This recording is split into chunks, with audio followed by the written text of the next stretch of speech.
Hello, everybody, and welcome to AI Inside, the premiere episode of this show where we take a look at the AI that's hiding underneath the surface. I mean, AI is everywhere. It just kind of makes sense. AI is inside everything, and that's what this show is all about. I'm Jason Howell, one of two regular hosts on this show. I'm thrilled to be here. Also thrilled to be joined by my friend, Jeff Jarvis. How you doing, Jeff? Hey, Jason, it is so good to be on the real show. After I having know. workshopped this before, we're now public and live, and I'm delighted.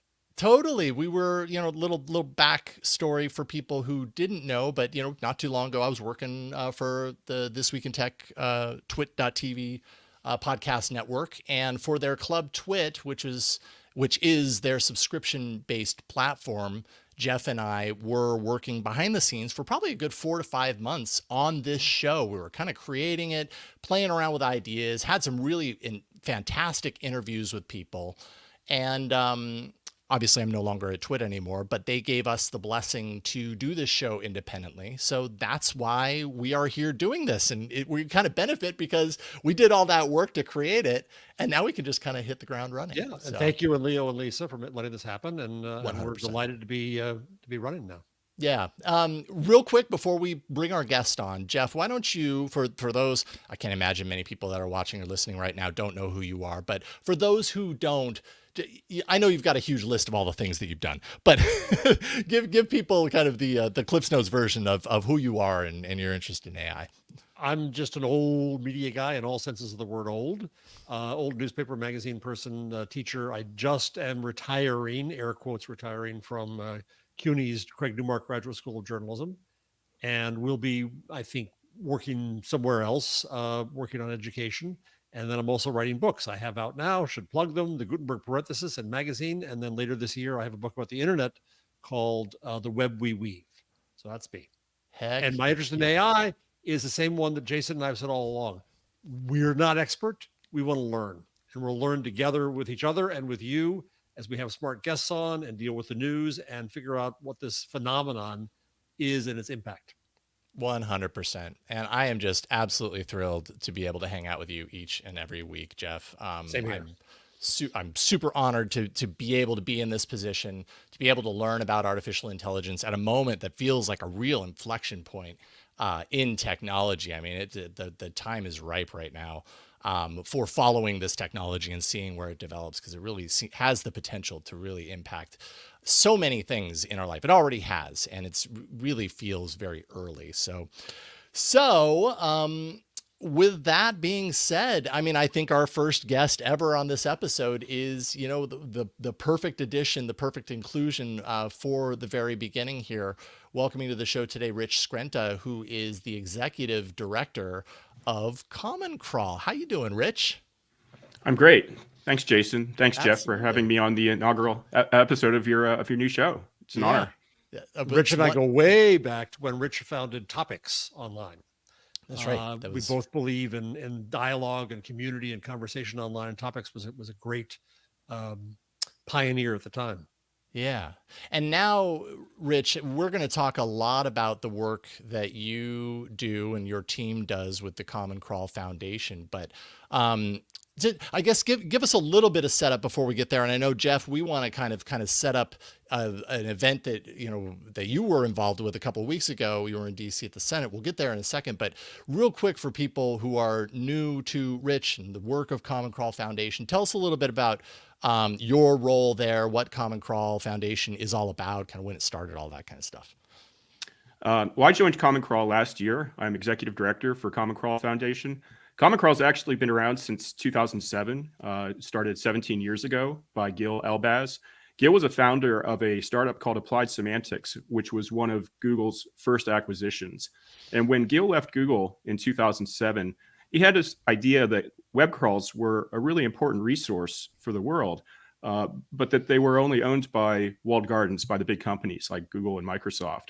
And he thought that they should be more of a resource like open source. So he started personally funding a project to crawl the internet and make it available for free to researchers or to anyone who wanted to use the data. Maybe you wanted to build your own alternative search engine, try to compete with Google, or just do research. So for 17 years, it's been crawling the internet. And over this time, it's become really a tremendous resource. It's cited in over 10,000 academic papers, and it's a huge archive. It's nearly 10 petabytes, 250 billion pages. Wow. And recently, it's become the primary training data set behind nearly every LLM. It turns out if you have an AI, they just have a voracious appetite for training tokens, and Common Crawl is a great source of training tokens, since it basically is a copy of the internet.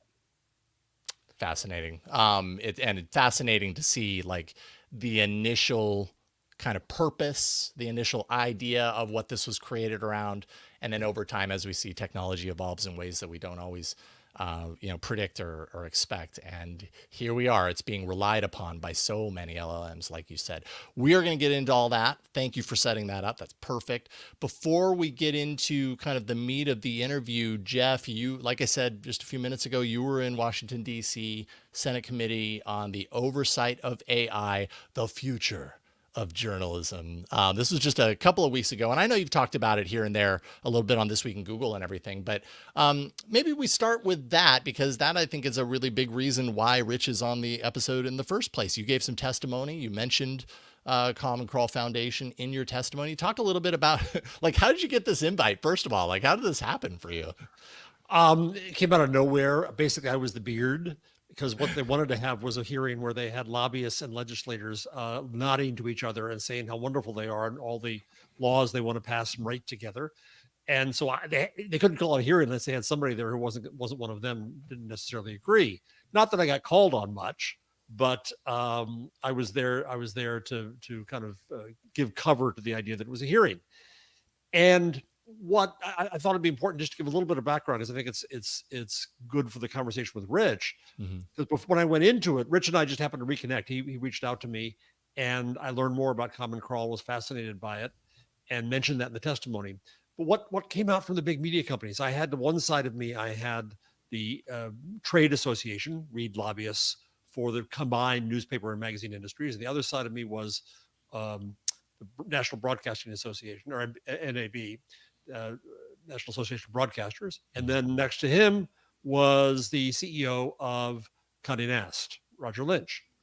And what they were saying is kind of frightening, because beyond the issues that came up otherwise about deep fakes and Section 230 and other things, what they were saying was that they think that they have a right to be paid for any use of their content by AI.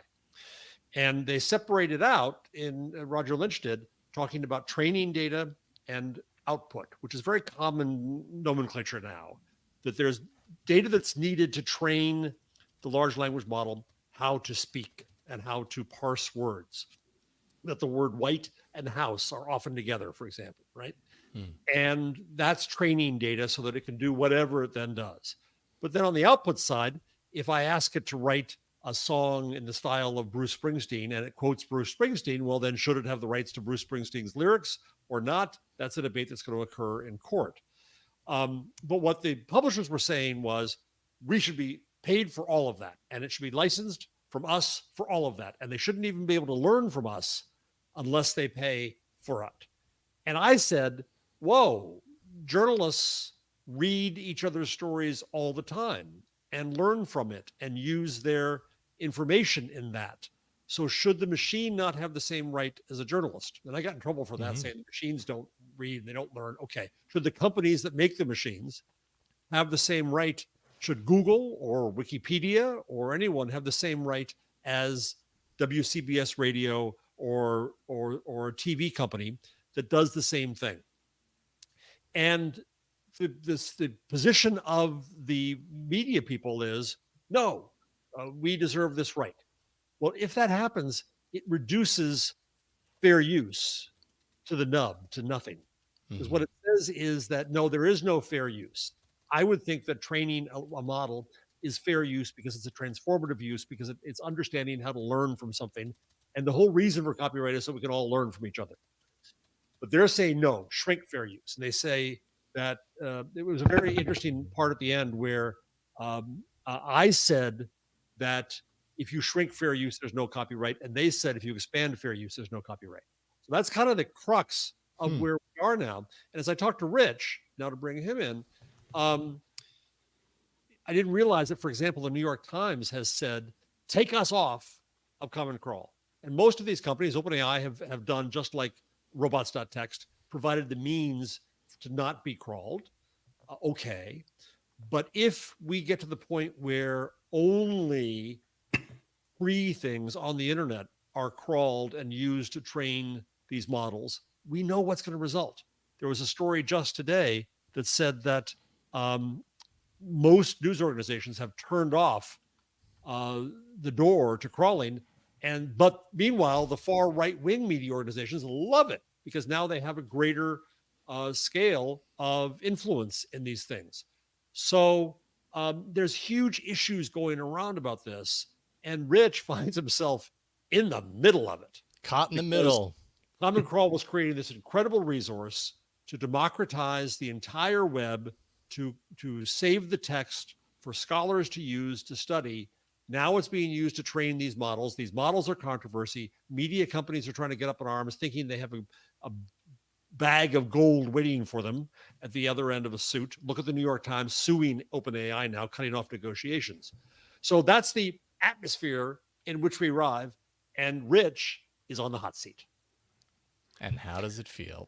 I mean, I think what's interesting about that, and I want to hear what you have to say. I think what's really just fascinating is what I was just saying just a few minutes ago, that this Common Crawl was created with a certain something in mind to really, be of service to, people just cataloging the internet. And in essence, it's been relied upon in these other ways that maybe weren't, necessarily predicted in advance. And now that's placing some pretty intense pressure on what you all do. And I would say what you have done from a very kind of pure and understandable direction. How does it feel when, like, to a certain degree, does it feel like the rug has been pulled out a little bit, and it's like, okay, now we've got to recalibrate, we've got to reiterate why we exist in the first place? Well, I do think publishers are being hasty when they robots ban us, or if they send us letters and say, hey, we want you to take us out of your historical archive because they're mad at LLMs.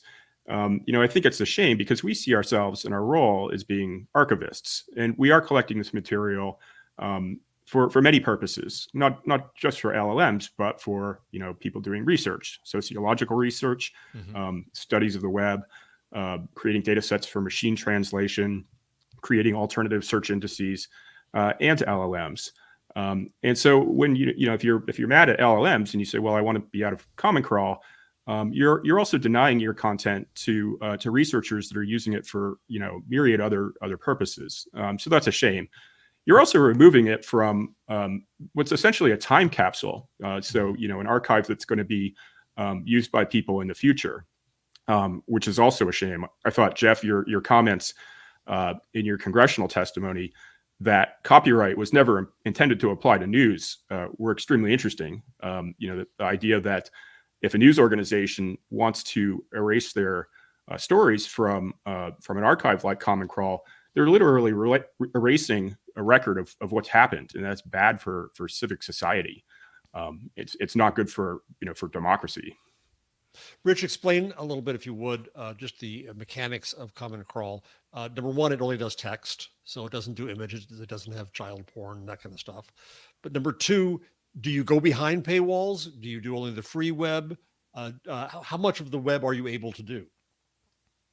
Yeah, so each cycle, which is about every 2 months, Common Crawl goes out and takes a sample of the web. And, we can call this about 5%. And it's somewhat random.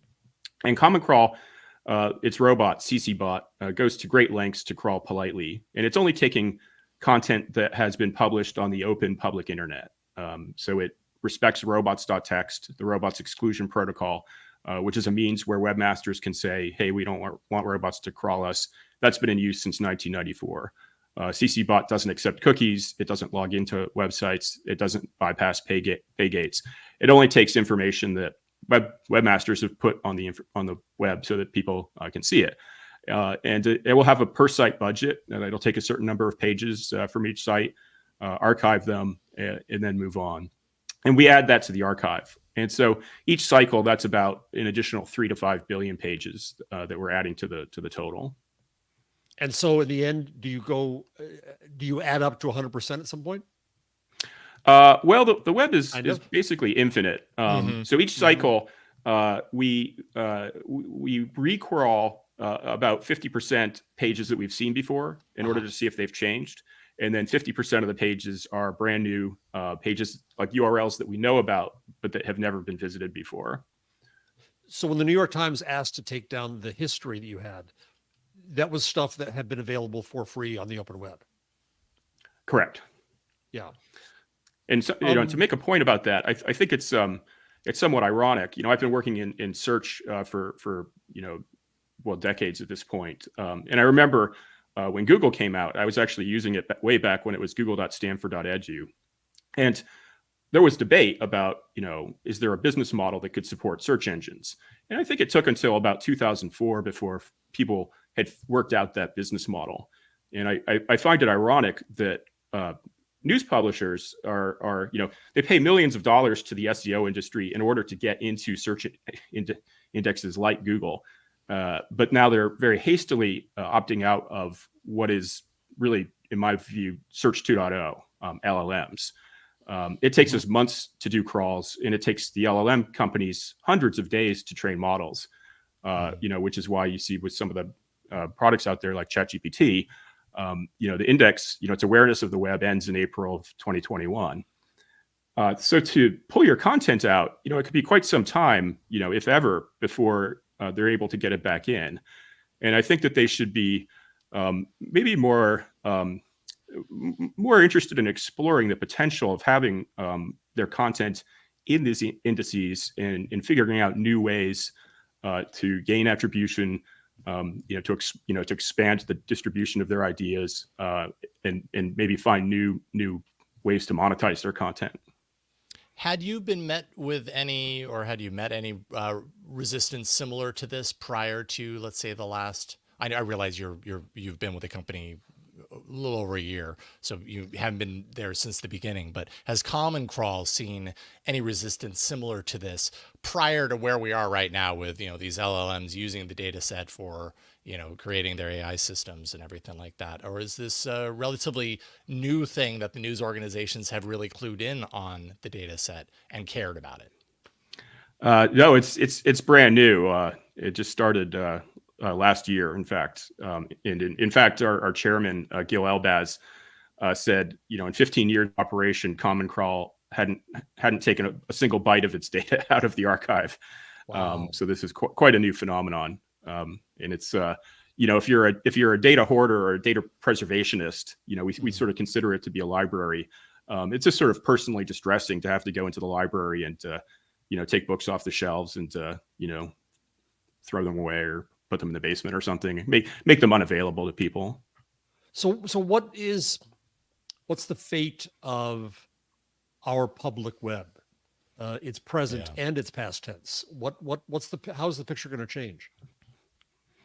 I think that's up for debate. That's being considered right now by legislators, and I think it's in peril.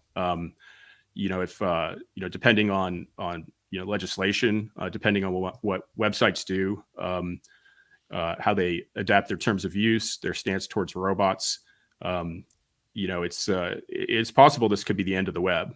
The web was created by Sir Tim Berners-Lee in 1989 with this idea that the information should be free, right? If we could all access, the world's information, that would be a really good thing for humanity. And Common Crawl, it's the largest copy of the web that exists, by orders of magnitude, and it's multilingual. It spans over 230 languages, so every country, every language across the planet, over almost 2 decades now. So to sort of close the lid on that and say, well, we want to first, stop archiving this, or maybe even, destroy parts of it. I think Common Crawl is it's a national treasure, or a global treasure even. And it would be a tremendous shame to to be short-sighted and lose this, the value of this resource. Yeah, archival is such an important thing, especially when we're talking about something as pivotal and important as like the technology of the internet has become. I mean, there's obviously no question about how important it is to nearly every facet of life. And so to lose some sense of history, some piece of history around that, um, and to do so without, like, sometimes it's a matter, I think this, everything that's happening right now feels so fresh. In some ways it feels like things are happening so quickly that I think it becomes easy for people who are taking a look at their services or taking a look at their their journalism that they're putting online, and to be fearful of what could happen. And so as a result, they jump to the conclusion that they need to retract. And what is the long-term damage ramification of that, based on that kind of like immediate decision to go in the opposite direction before truly understanding? Do you think this is a matter of not understanding, what this what changes like this means? Or do you think the people who are making these decisions truly believe that they do have a solid understanding of the ramifications of this? Well, I think it's new technology, and I think people are kind of freaked out by it because the capabilities of LLMs are surprising, to the researchers that have invented it, and to all of us. And I think publishers, I think maybe they're still mad about Google in 2004 and what it did to the economics of the news industry. But having said that, I don't think that the right response is to pull all the content down. And I don't think that's good for the world. I think that I support the right to read on behalf of AI agents, the right to learn. You and I are allowed to walk into a library and read books, copywritten books, newspapers, magazines, and we can learn from them. We can form mental models and then use them in our work and our life. We can apply them.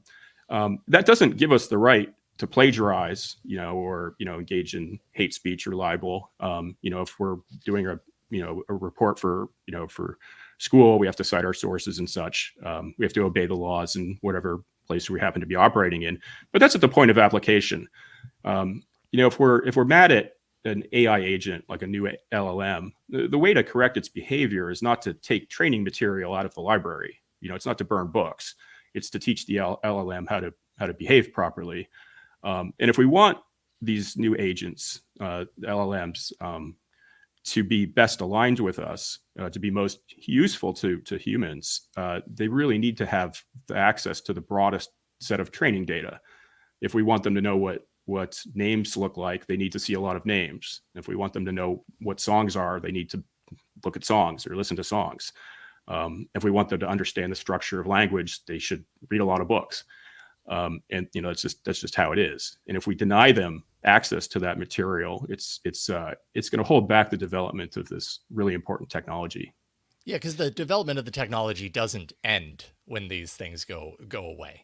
The cat's already out of the bag. It continues to go in whatever direction it's allowed to. And to your point earlier, Jeff, with the news organizations pulling out of the data sets, except certain sides within certain news organizations from the far right keeping it in, what does that do? That creates a very biased data set at the end of the day. And what we really hope for as users of these things is we want something that tells the truth, as much as absolutely possible, that is even-handed, that isn't too slanted in one direction or the other. And that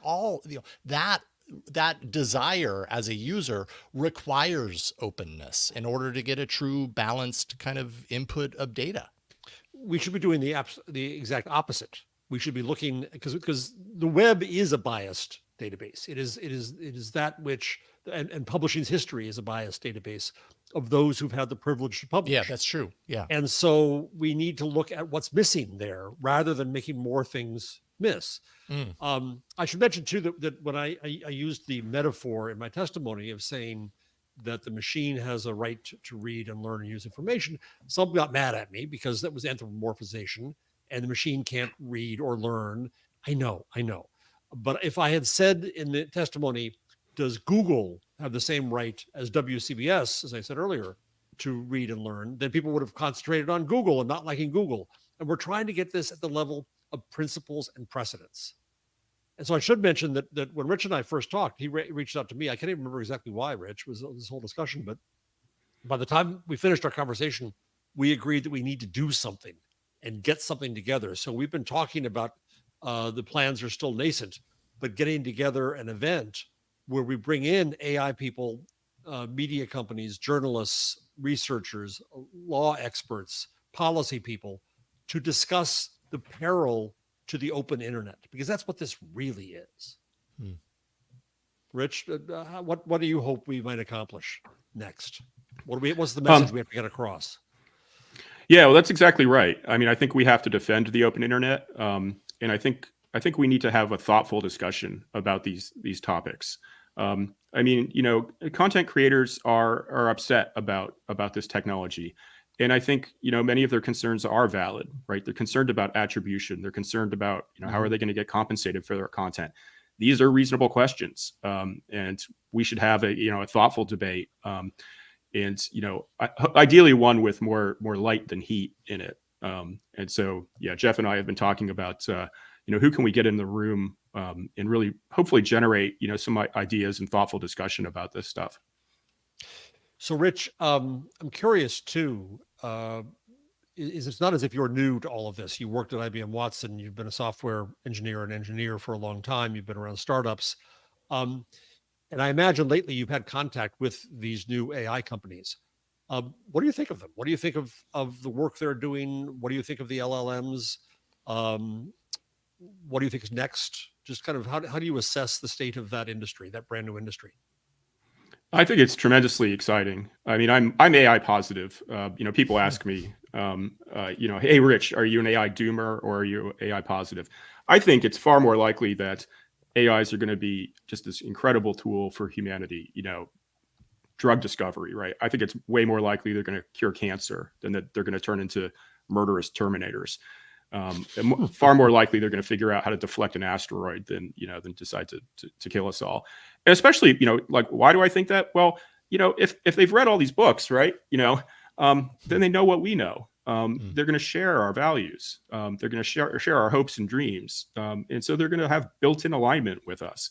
And, you know, the folks at the AI companies are putting a lot of effort into making sure that these systems behave responsibly. I mean, that's a huge component of what the LLM training, is with, you know, the red teaming exercises that they do to make sure that these systems, behave responsibly. And sometimes people complain that they've gone too far and, you know, the agent's almost, you know, being too nice. But they're proceeding cautiously, which I think is wise. But some of the, you know, folks we're talking to are just doing astonishing things with this technology. You know, Poolside is doing, English to code prompting, which is just, you know, marvelous. This idea that, you know, finally, you know, after 50 years in the industry, you know, English has now become a programming language. Blows me away, right? This has been the holy grail for so long, and the fact that it's actually become a reality now, you know, in 2023, 2024. You know, I'm floored that this technology has finally come to fruition.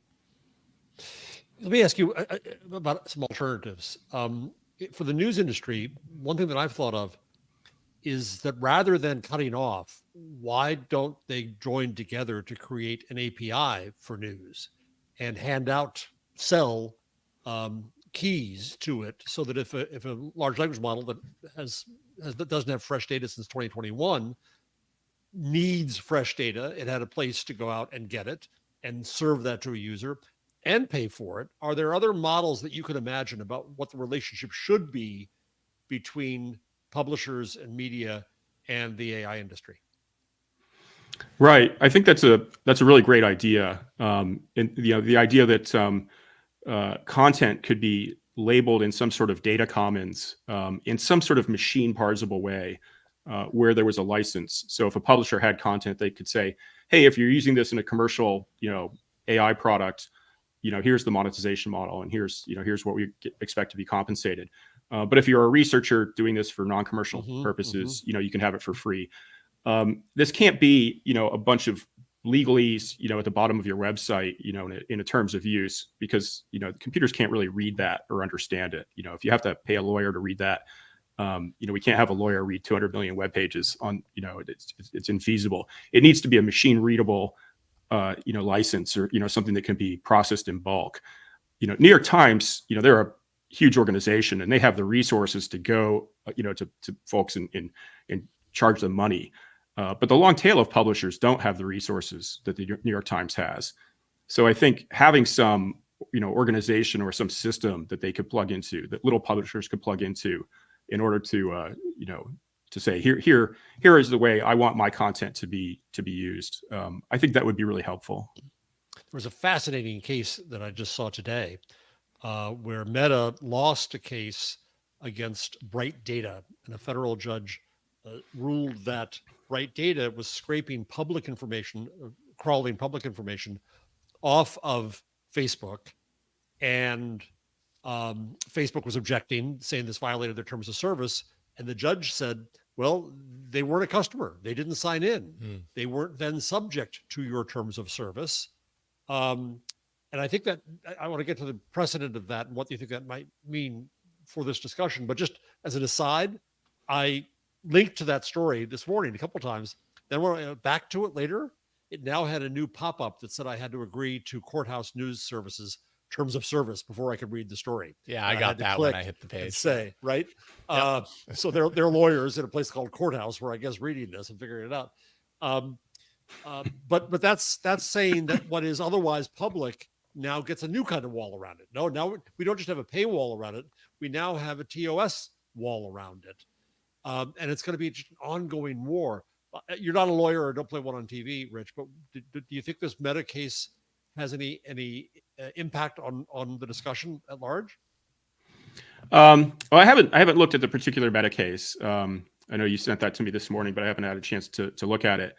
But I do think it's interesting because we did have a publisher come to us, and they sent us a angrily worded letter. And they said, well, you must have logged into our website, and you must have signed up for it. You must have accepted our terms of use, because otherwise there's no way you could have gotten this content into your index. And I kind of sighed, and I thought, well, geez, it's a shame that they don't understand how their CMS works. But publishers typically will put content on the open web for a period of time, whether it's 24 hours or 7 days or 30 days, in order so that Google will come by and index it, and then they might pull it back behind their pay gate after that point, so that then when you click on it, then you get the wall, and you have to sign up and pay money to see the article. But they dangle it as bait in order to get the clicks. And during that time, CCBot will often come by and say, oh, here's a free article, and then make a copy of it. And it has no idea that in the future it's not going to be available anymore. So that's all. It's sort of already the case that this happens sort of at scale, on the publishing web. That's fascinating. I love how you explain that, because that makes a lot of sense. And I mean, it makes a lot of sense that about how confusing that could be for someone who works for an organization but doesn't quite understand exactly how it's working behind the scenes. You're doing it above board, but yet what they see is, no, that's content behind a paywall. How the heck did you get access to this? At the end of the day, what do you want? Like, are you hopeful that organizations like these publications come around, or like what is the direction that you see this heading, where we're at right now, that fear prevails and that this really does break the internet the way you were talking about earlier? I am hopeful. Well, I'm going to try and say this in a positive way, but with a little bit of an edge to it. I think that publishers will come to regret asserting their right to be forgotten. I think that their hasty decisions to opt out of these indices, to opt out of our archive, to opt out of a chance to learn how to explore this new technology over the next few years, will consign them, to darkness, to the dustbin of the internet. And it's not a forward thinking model for them to embrace. And we were talking internally, and some folks within Common Crawler said, well, it's a shame if these big publishers with all this great content want to take this stuff out of the archive. And I said, that's true, but I guarantee you I can go find another N billion pages on the internet to replace them. The internet, like, we're taking like 5% of the internet each pass. There's plenty more I can go get to make up the gap. Our current archive is 10 petabytes, but we'd love to 10x it, if we could. So I'm sure there'll be plenty more content out there that we can use to fill the gaps. Do you think it was a mistake for OpenAI, or bad precedent for OpenAI, to do deals with Axel Springer and the Associated Press to pay for content that set up this? Okay, how much is mine? Right. I mean, I can't comment on their business decisions. I mean, it sort of seems obvious that they would go that route. I'm concerned that if New York Times wants to go charge folks like OpenAI, great, but what about the open source models? If somebody at Stanford is making an open source model, they don't have the money to go pay for this premium content. Does that mean that the premium content won't be in the open source models? That it's only going to be in the premium models from the big companies that can afford to pay these license fees? That seems like a big problem to me. Yeah, I think there's a huge risk here of regulatory capture, and the big guys being the only ones able to do anything because of liability, because of paying for content, because of regulation. The fight over, when I was at the World Economic Forum event, the AI Governance Summit a few months ago, there was much discussion of open source models. And there's one school of thought that says AI shouldn't be open source because then the guardrails can be foiled. I think that's ridiculous. Most people do think that's ridiculous. And Jan LeCun, for example, at Meta, says that if we don't have open source, we won't have accountability. We'll only have a few big companies doing this. And that's the end, not just of the open web, but of the nascent web. We don't know what can be built. Yeah, that's right. And I completely agree. Yeah. So it's pretty depressing all in all. But we have to. I think this is so complicated and head scratching, and it involves these companies that some people just don't like because they're technology or they're big or they're crazy or it's whatever. the knee-jerk reaction. Silicon Valley. Yeah. It is. It's about our web and our speech and our knowledge, and that's where the level at which we have to have this conversation. It's not evil AI company steals our knowledge and screws it up. It's that we're all going to be using these tools, and if these tools are ill taught, to use the anthropomorphism, it's going to affect us all. It's going to be less. You said before, Rich, that you think that LLMs will be the new search engine, given that they aren't good at facts and tend to be stale. When do you think that day comes? When is it a new search? Well, LLMs, I mean, they are an index. They are an index of the web and these other data sets. And the more popular the concept, the more accurate they are. So they do know some facts, but as you get to the periphery of the topic, the less accurate they become. But that's true for a regular search index too, right? If there's lots of topics you can search for on Google, and you get, you have to wade through a lot of inaccurate results. Right. True. So you're filtering, you're using your human brain to filter the results and decide what's accurate. And you kind of have to do that with the LLM as well.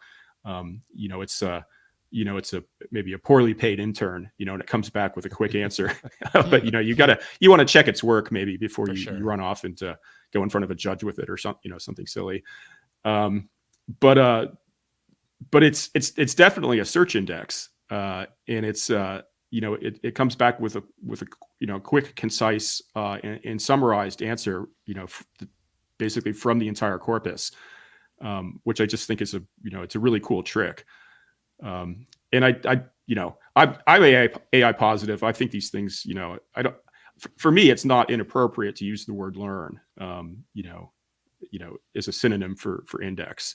And I've got my my little analogy. A robot walks into a library, it should be allowed to to read the books, just like you or I should. But we're not far away from that, where robots will be walking around, and if they see something like a sign, a poster, a book, must will they have to avert their eyes, Right. or if they walk into a store and there's music playing in the background, will they have to turn off their ears, so they don't inadvertently hear copywritten music. It's absurd to think that they would have to do that. And we might be there already, right? There's like a zillion Teslas driving around on roads with cameras, picking up stuff. They're seeing things like billboards and stuff. They're ingesting this content. It's theoretically in all kinds of data sets, already. Ring cameras, things like this. There's just tons of content being archived all over the place. And you could train models against all this stuff, which I think is really cool. But the number of agents that are going to be operating, they're walking around or flying around or whatnot, is it's going to vastly increase, in the near future. And I think it's in our interest to allow these things to learn as much as they can, if we want them to be helpful. I think that's a really great way of illustrating kind of the predicament. And I think at the core is just this idea of like what it means to be human and to have these rights as a human. And then to also have a machine or a computer or an AI or whatever performing similar tasks and yet looking at it through a different lens and saying, well, it's not okay over there. It's okay here, but it's not okay over there. Well, it's also, as you say that, Jason, it's also that the computer can be an agent for the human. Right. And so yeah. Limiting the machine limits our use of it. Let me ask one more question, Rich. I'm curious that Common Crawl operated to a great extent kind of under the radar. People who were savvy knew about it, but I'll bet some of the publishers who were in it didn't know about it. Other people didn't know about it. Now they're finding out a lot more. And on the positive side, I would imagine that attention to a good cause might bring funding and attention and new projects. In your dreams, if you're not too distracted by all the current fights, what can Common Crawl become? What do you want it to be? Yeah, we do have I would say an ambitious set of ways we would like to improve the index. Specifically, we'd like to. We've had many requests to push into underrepresented languages. This is a big topic within the EU. The big languages are well supported. I think Common Crawl is about 46% English. We've got lots of German and lots of Spanish, but if you go into the smaller EU languages like Catalan, we have some, but do we have the right proportion? I don't know. We should measure it, and then we should explore. And things like, say, there's like 500 regional languages in India, and I'm sure we're not doing the best job we possibly could. There we had a request to crawl more deeply within Indonesia. So pushing more deeply into these other underrepresented markets is a big focus. We want to increase the quality of the crawl. We have a bunch of duplicate pages within the crawl. They're sort of like fuzzy duplicates, so they're not like byte for byte duplicates, but like if you sort of go and extract the useful text from the page and then compare it, it turns out that many of the pages that we've collected are the same. And so we could actually increase the token density of the crawl even within the existing footprint by removing those. And then we'd like to make the crawl bigger. We're crawling 3 to 5 billion pages each cycle. I would like to 10x that. There's just more of the web out there that we could be getting each cycle, and I think that would be exciting. How much were you crawling 5 years ago? Let's say, just if you had to pick a number out, like how much has that increased over time? I think it's been in that range. It's been in the like 1 to 3, 3 to 5. I don't have the historical stats. Sure.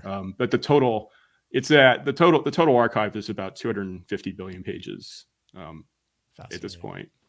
But there's a whole bunch of charts and graphs and stats on our website that you can go through. Well, Rich, this has been fascinating. It's been so happy that we could actually have you on the first episode of this show. I think the work that you're doing as you've illustrated, is really important. I am an archivist at heart, so anyone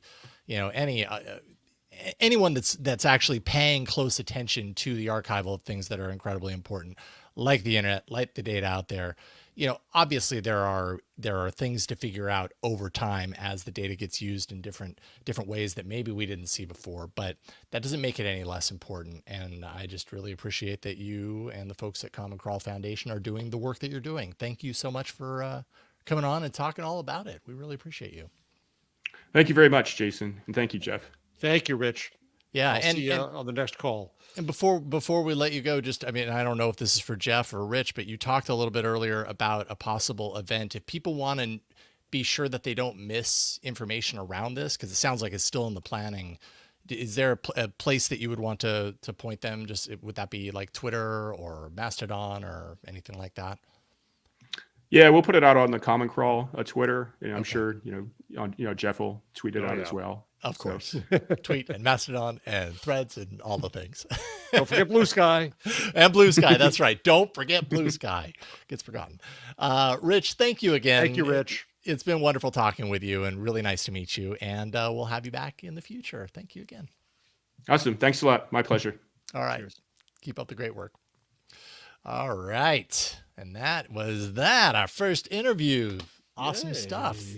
Relevant and newsy even. Yeah, absolutely. Bringing the heat. So when we were testing this show in the club, we kind of had like a little news area ahead of the interview. And then we thought, you know what, that's maybe a little awkward, because then we're asking the guests to kind of like hang tight, or, maybe they don't have a lot to say about certain things. So we thought, but we do want to have a little bit of a moment in the show to be able to highlight at least a couple of things that we've been following and tracking in the world of AI. So why don't we do that now, Jeff? Yeah, and I think, by the way, some weeks we may not have a guest, and we may have so much news going on.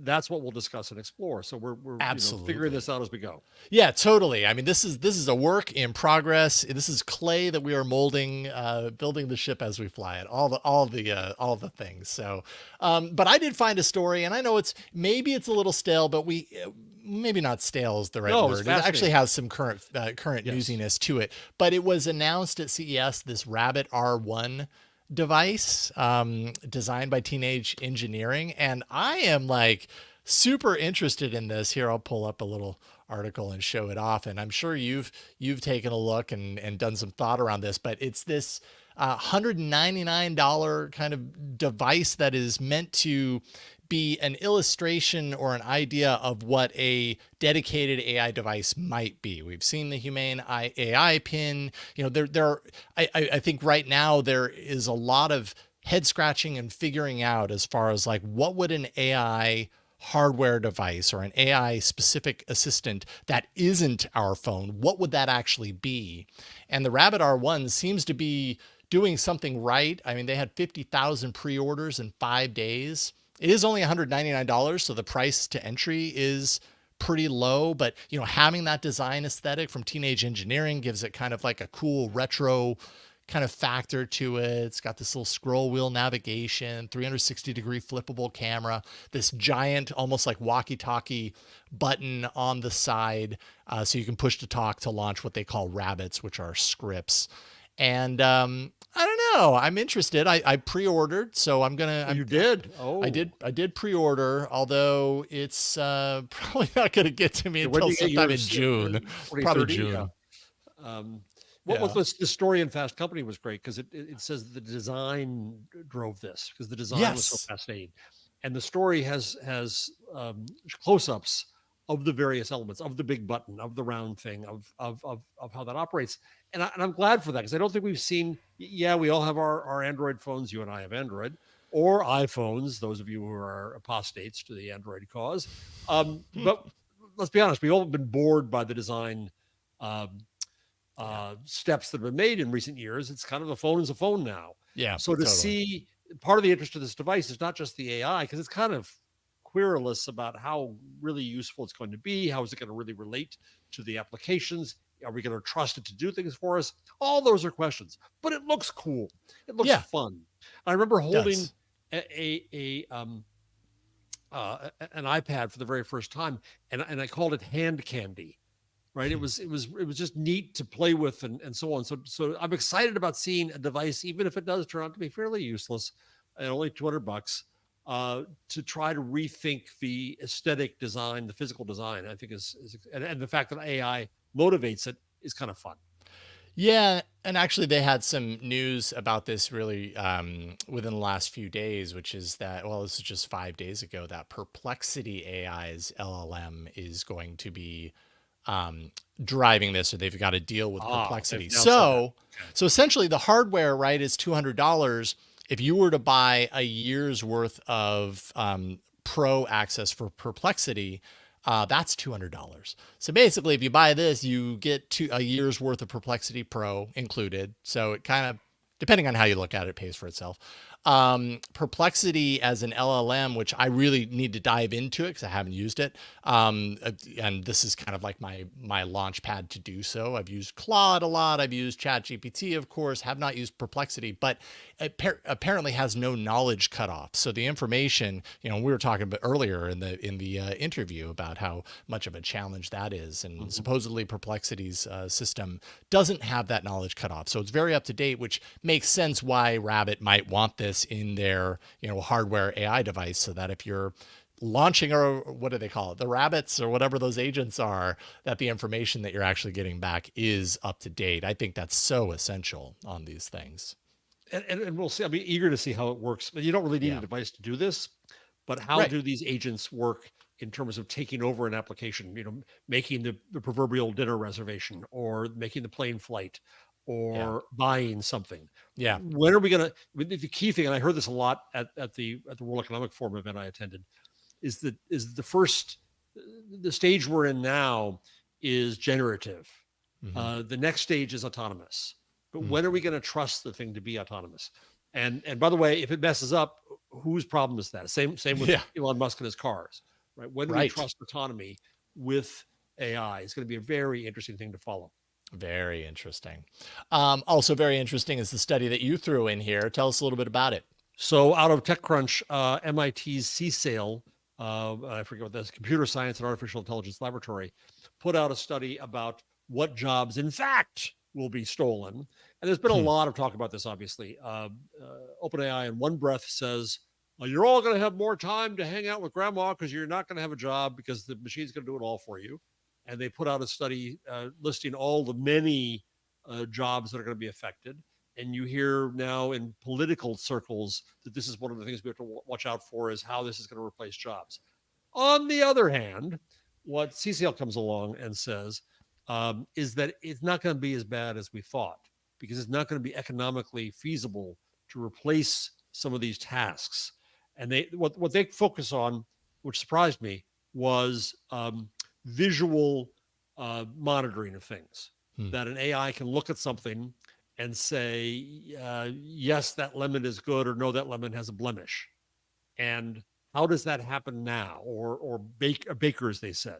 So they estimated that that some proportion of these tasks is going to be more efficient and economical to still have humans do than have the machine do. That we're not near that point. That if you had to install the machine and figure out the machine and understand that it's somebody who's trained to do something, that a baker spends 6% of their time checking food quality. That's something that could be automated, says the study. But a bakery employing 5 bakers, making $48,000 a year, could save maybe $14,000 were it to automate food quality checks as a portion of their jobs.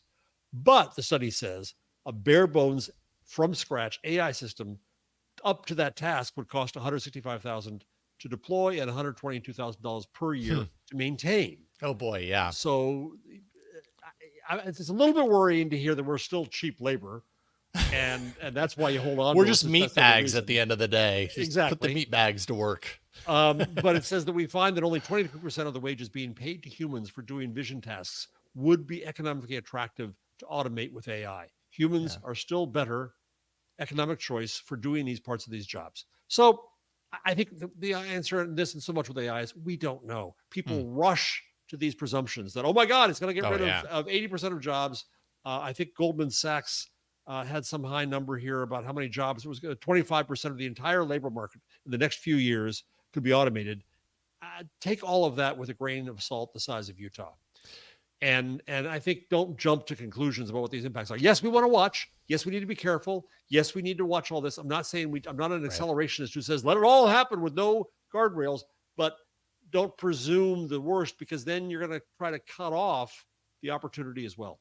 Well, yeah, it's kind of the same, similar to the conversation we were having with Rich about the data set. It's like the rush to panic and to remove the data. What does that actually create long-term for the benefit, the positive, really the upside of that data to exist in the first place? And so it sounds like what this report is saying is the job replacementing, whatever you want to call it, might happen in some ways, just not as quickly as people might expect. Like there might be a time somewhere down the line on that, years and years down the line or wherever that is, where this sort of thing, where the costs do come down potentially, or whether the ease of replacing human workers with autonomous workers increases, becomes much easier. But we're nowhere near that at this point. And actually, in reading this, it really had me top of mind for me was in preparation for this very show and launching this show, I used AI tools, generative AI tools, to come up with baseline ideas for imagery and stuff like that. And then I hired a graphic designer. Well, actually, a friend of mine who is a very talented graphic designer said he'd do it for me. But, and I passed information on to him, and he was the one that actually created this. Like, could I have relied upon the AI to do these things? And, and that's another graphic designer that, doesn't have the work in their lap. And I'm sure people do that. Yeah, I suppose I could have. But at the end of the day, I'm really happy I didn't, because the quality that I got on the other side from the human attention to it was just much greater. And I don't know, maybe that changes down the line, but I do not believe that we are there yet.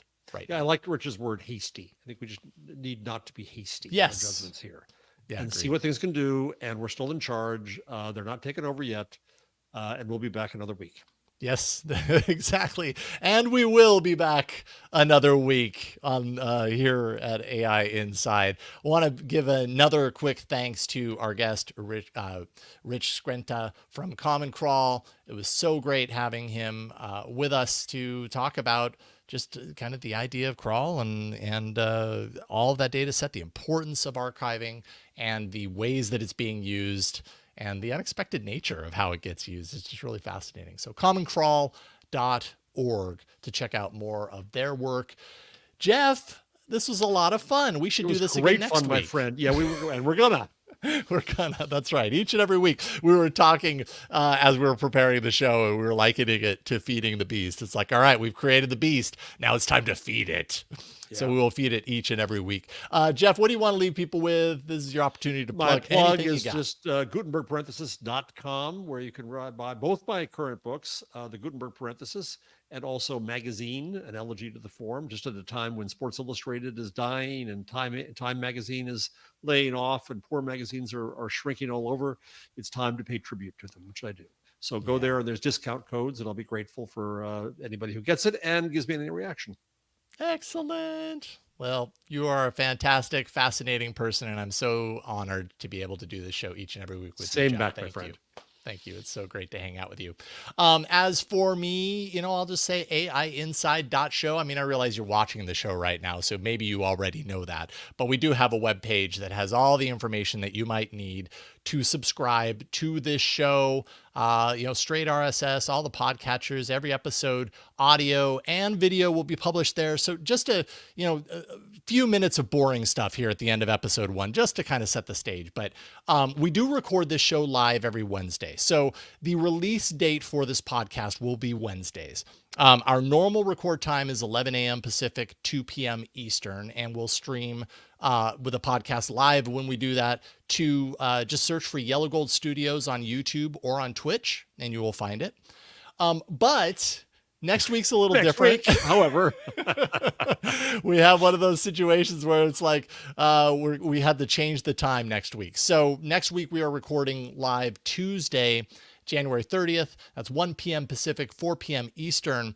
And this might happen. Like when we were kind of setting up for the show, it's like, yes, we've got the standing time. Yes, live is important. But at the end of the day, when we're inviting certain guests on and everything like that, sometimes we have to, attend to their schedule requirements, or we might have schedule requirements, and we can be nimble. So we're going to do that. We will communicate the times of the live recording on our socials in advance, so you can find us on socials, or search for Yellow Gold Studios. If you go to the YouTube channel for Yellow Gold Studios, I will be creating the live event well in advance of the actual next episode, so you can go there and you can follow it from there. So just keep that in mind. But subscribe at AIinside.show. You can support us directly via Patreon. We do have a patron possibility there, patreon.com/AIinside show. And then just do search, on all the major socials. You'll find probably us if you do a search for AI Inside Show, or Jeff Jarvis, or Jason Howell. And you can also actually send us an email if you like. There is a place on the website to contact us, or you can send an email to contact@AIinside.show. All right. I think that's about it. We've reached the end of this episode of AI Inside. Thank you so much for our inaugural episode. And thank you again, Jeff, for being here each and every week. Thank you, boss. Yay. I'm so happy it was a success. And thank you, Rich. And we will see y'all next week on AI Inside. Bye, everybody.